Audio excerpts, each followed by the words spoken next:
Hey everybody, we've shown you so much stuff, but we thought we'd just take a little break and show you something a little bit different.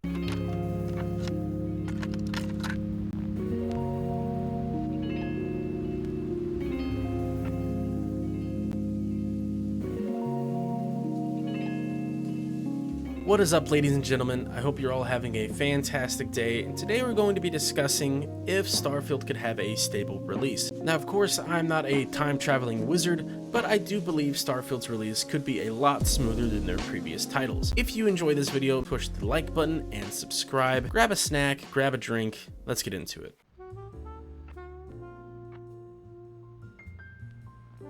First off, we should look at the development cycle of Starfield, and usually it is split up into 3 stages. We have pre-production, production, and post-production. Each of these have their own uses, and it's pretty much the building blocks of what makes a game. What we're most concerned about, though, is the end of the production stage, which is when they do bug testing and overall quality of life changes to make the game a bit more smoother on launch. Now, it's not that Bethesda doesn't do this, but it's more or less that they have to crunch out everything else in the game, and sometimes they just don't put too much attention towards fixing the bugs near release. Essentially, it comes down to time, how many people you have working on it, and of course, money! Now, Bethesda has plenty of money, so it really just comes down to the amount of time they have and how many people they have working on it. Which comes to my first point, which is that Starfield's development seems to be a lot healthier than their other previous titles. Initially, this game was set to release in November 11th, 2022, but it was pushed back into early 2023 and then, of course, to September of 2023. We actually have word from Phil Spencer, head of Xbox, that Starfield was meant to release earlier than 2022. This game was apparently ready to go before they even made the deal, but Xbox and Bethesda sat down and they talked and they're like, hey, how about you guys wait to release this game? We give you guys tons of resources, tons of time, make this game as good as you can possibly make it. So with about 2+ years of time to just fix this game up, which is way fucking more than most games have, you would think, okay, that's cool, but this game is still really massive. Is there any way they could possibly fix all the bugs and all the shit that is going on in this game before release? And the answer is no!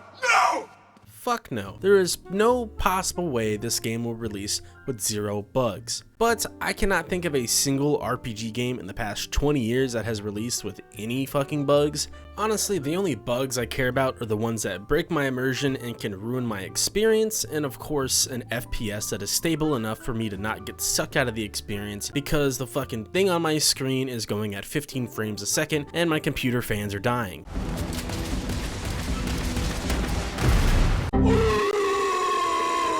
Now, if we look at the history of Bethesda games, unfortunately, their catalog of games, even the greats such as Skyrim, Oblivion, Fallout 4, which some people are on the fence about Fallout 4, I understand, don't kill me, it's just my personal opinion. Now, these games weren't completely broken messes such as Cyberpunk 2077 or Fallout 76. I don't know why these games have so many things with 70s in them, I guess it's just a magic number that fucks shit up. But a lot of people agreed that it wasn't acceptable quality for a game that was made by such a big studio with a high reputation.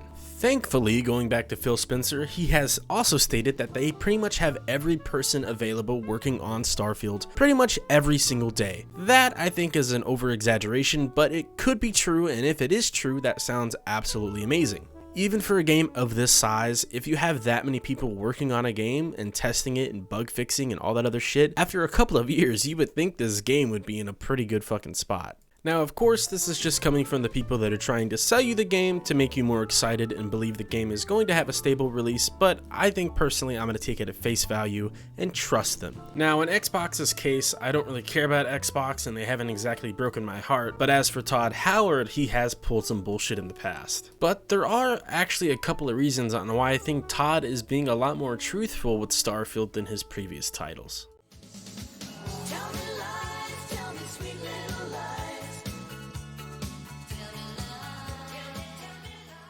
Yes, that's right, our little Toddy boy has matured and has grown up. He has grown out of his phase of the 16 times the detail and the 300 endings part of his life and is now taking a more realistic approach towards how he advertises his games. And yes, before you comment on it, I know I look like a firefighter. It's a different day, new shirt, different beard, it is what it is. Todd Howard, during recent interviews, has stated that he wants to limit expectations and lower the hype and be as realistic as possible. Honestly, I really like this direction that Todd Howard's going with this game. I find limiting expectations is really good in games, mainly because when I play a game and I have limited expectations, it really opens the door to be excited and pleasantly surprised with new mechanics or just gameplay features we didn't see before. What I find really weird though is that there's tons of people saying don't have expectations, you'll be disappointed, but then they had the expectation that land vehicles would be in the game even though they were not confirmed. I feel like if there were to be land vehicles, they would have announced it in the Starfield Direct, because honestly, vehicles is a very big step for Bethesda and they've never done them properly. I honestly think Todd isn't taking any chances with Starfield because he knows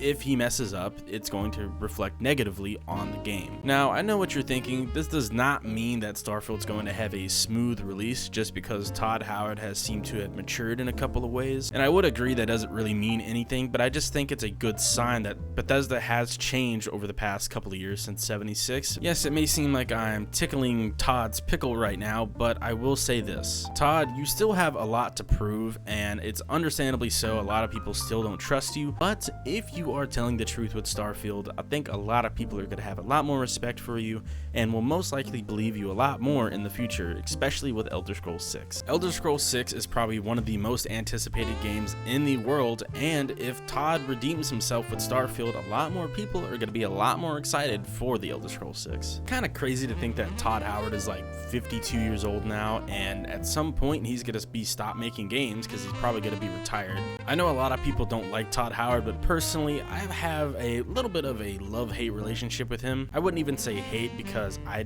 personally have loved everything he's made except for 76. But even with 76, I actually didn't really play it and I wasn't exactly hyped for it, so you can't be disappointed with something you didn't use. Because, you know, Todd Howard has made some of my favorite games of all time. Back to Oblivion. Oblivion is my favorite game of all time. That game was my childhood, along with Fallout 3, Fallout New Vegas, and Skyrim. I loved being lost in an RPG world as a kid. I thought it was absolutely amazing. I would play Oblivion for hours straight at night and then be told to get off the Xbox just to put Lord of the Rings inside the DVD player and just fucking watch that, and then the next morning get back up and play Oblivion. But I really hope Starfield is a wake-up call for him and he redeems himself, because I would love to have everyone not shit on Todd Howard all the time anymore.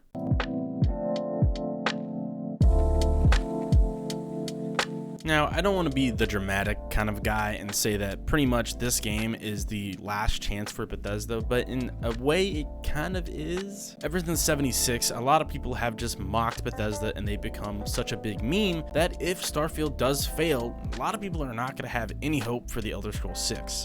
No matter what you say, yes, Starfield is their biggest game to date. Elder Scrolls 6 is probably going to be bigger than Starfield. And no, not on a scale wise, but overall, so many more people are going to be interested in buying Elder Scrolls 6 compared to Starfield. Bro, everyone and their grandma is waiting for the Elder Scrolls 6. Shout out to Shirley Curley, the Skyrim grandma, you're awesome. I don't think Bethesda would risk this game flopping. I really don't. Not only Bethesda, but Xbox currently is in third place in the console wars. Now, I don't really give a shit about this whole console war stuff. I'm a PC player through and through, but I will say I actually prefer PlayStation over Xbox. Phil Spencer has even stated that they are in third place and they need something to put them back on the board. Starfield could be a really big seller for the Xbox. Starfield could be the next Bloodborne for Xbox. Like, looking up Bloodborne, that game sold PS4s like crazy. I've even read some articles stating that apparently tons of PlayStation players are buying an Xbox just to play this game. You can say what you will about Xbox or Bethesda, you know, they're a shit company, they don't know what they're doing, they're incompetent, and so on and so forth. But at the end of the day, they are a business. They know what they're doing, and there's a reason why they're so successful with what they've done. The fact that so much is riding on this game gives me hope that they're not going to take any chances, no matter whether it be the gameplay or the actual performance of the launch. So with all that being said, we've gone over 3 topics, which was the development cycle of Starfield and how it's been delayed just so this game could have a better release, the overall change of maturity in Todd Howard's way of announcing games and also advertising games, and the fact that Bethesda and Xbox are working heavily together to make this product as good as possible because they really cannot afford for this game to flop. Now, with all that being said, this is just my opinion, and those are the reasons why I think Starfield's going to have a much smoother release than their previous titles. I'm just one guy, and that's just my opinion, but I could be wrong, or I could be right. If I am wrong, I will admit it. If I am right, I'm probably going to make a video on it and, you know, flex the fact that I was right. So with all that being said, I want to say thank you so much for watching this video. I really appreciate it. This was kind of my first attempt at making a commentary video, and it took me a very long time to make this thing. We're working on this video for like 2 weeks now, and I've deleted so much footage and just spent so much time editing this thing because I'm just so rusty. If you guys did enjoy, please like and subscribe and comment down below ideas for other videos or even some feedback on this one. With that being said, I appreciate you guys again. Thank you so much, and I hope you all have a fantastic day or night. See you in the next one. Goodbye. And now, folks, it's time to say goodnight. We sincerely appreciate your patronage and hope we've succeeded in bringing you an enjoyable evening of entertainment. Please drive home carefully and come back again soon.